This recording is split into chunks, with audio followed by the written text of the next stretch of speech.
Am I just not reading Genesis chapters 4 and 5 carefully enough? Hey everybody, I'm Dan McClellan. I'm a scholar of the Bible and religion. And in a recent video, I pointed out that in Genesis chapter 4, the author seems to presuppose an already inhabited world where Cain is scared that strangers are going to know who he is and what he did, and where he just already has a wife who doesn't even have to be mentioned until it's time for them to have a kid. And I pointed out that a lot of folks go through some pretty tortured hermeneutic gymnastics to try to assert the univocality of Genesis 2 and 3 and 4, where Adam and Eve and their children are the only humans on the planet throughout all of these chapters.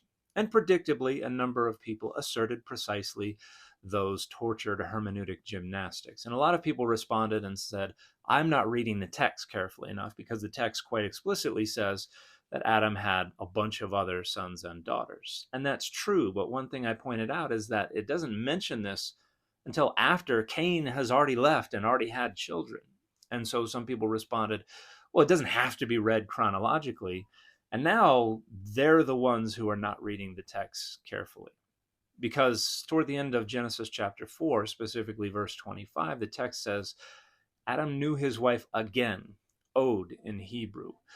This is the next time Adam knew his wife after the first knowing, which took place in Genesis 4:1, where it says, Ha-Adam, the human, knew his wife, and she gave birth first to Cain and then to Abel. And how do we know this is the next child after Cain and Abel, who's mentioned in Genesis 4:25?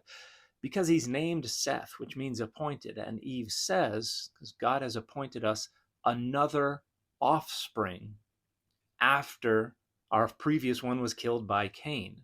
If they had a bunch of children after Cain and Abel were born, Seth's name and the reason for the name would make no sense. But Seth is appointed to replace, basically, Abel, whom Cain slew. So Seth is the next child after Cain and Abel. And Seth is not born until after Cain had already run off and had other children. And then if we go to Genesis 5, verse 3, it says that Adam, when he was 130 years old, had Seth, and then lived another 800 years after having Seth. And then the text says, and he had other sons and daughters. So chronologically, Cain is born, Abel is born. Cain kills Abel. Cain runs off with his wife, has other children. Eve has another child, Seth, who replaces Abel. Then Adam has other sons and daughters. If you take the text seriously, then Cain's wife is not a child of Adam and Eve. You have to read into the text details that are not there. You have to overrule the text to understand Cain's wife as another one of the children of Adam and Eve.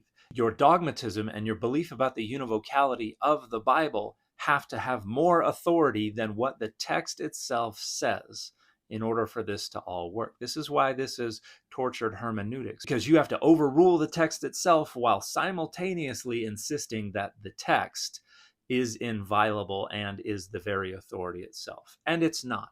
This is just a part of those tortured hermeneutic gymnastics one has to go through in order to validate these post-biblical dogmas regarding inspiration and univocality and inerrancy and historicity and all the rest. None of those things are supported by the data.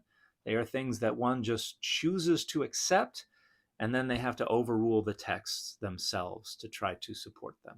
And the fit for this video has been, what up, party people?